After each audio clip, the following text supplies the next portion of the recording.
Hi and welcome back to my channel. I hope you all had a lovely Christmas and a really great new year. I had such a lovely Christmas. It was just me, my wife and my wife's sister because she lives with us at the moment, and we just had a really quiet and cozy Christmas. It was so lovely. In 2025 I want to do my TBR cards, pick my TBR for the month. My wife bought these TBR cards for me about 2-3 years ago and I haven't actually used them yet. So I thought that I would use them now, and I'm going to pick 5 cards at random and those will be the 5 books that I read in January. I am only going to pick 5 cards because I'm already reading 7 books at the moment, so I don't want to add too many to my TBR for January because I want to finish those 7 and read these 5.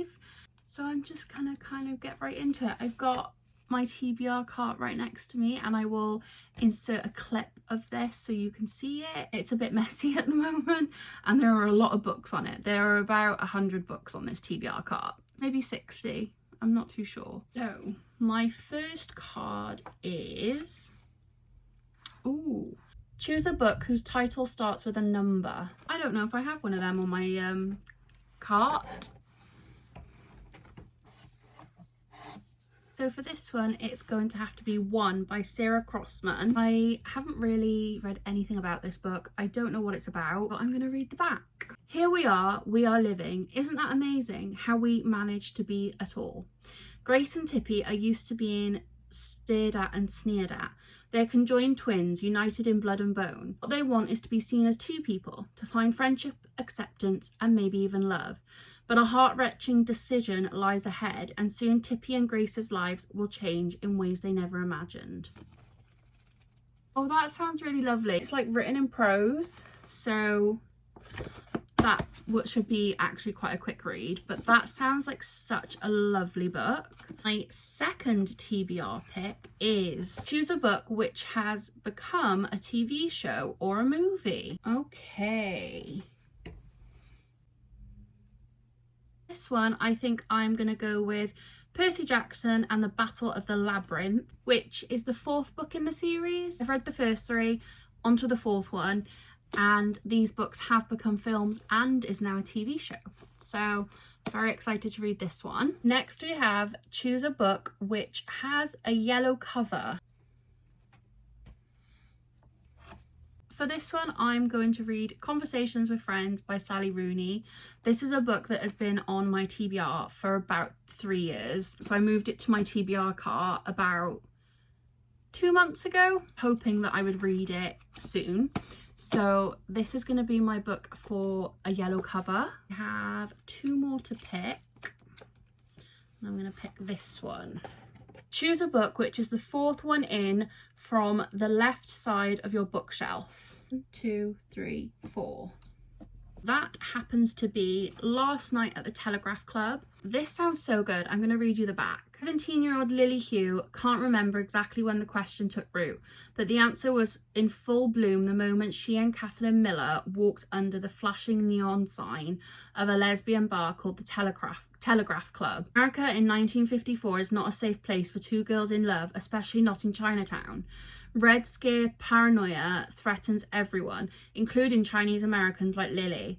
With deportation looming over her father, despite his hard-won citizenship, Lily and Kath risk everything to let their love see the light of day. Oh my god, this sounds so good. Love a queer love story. I am hyped. I've never said that in my life. I am really excited to read this book. I love queer romance, and this sounds like it's got so much more depth than just a surface level queer romance, so I'm really excited to read this one. And the final one is choose a book that still has the shop sticker on the front. Okay, so that's really interesting. We will have to see if I've got one of them.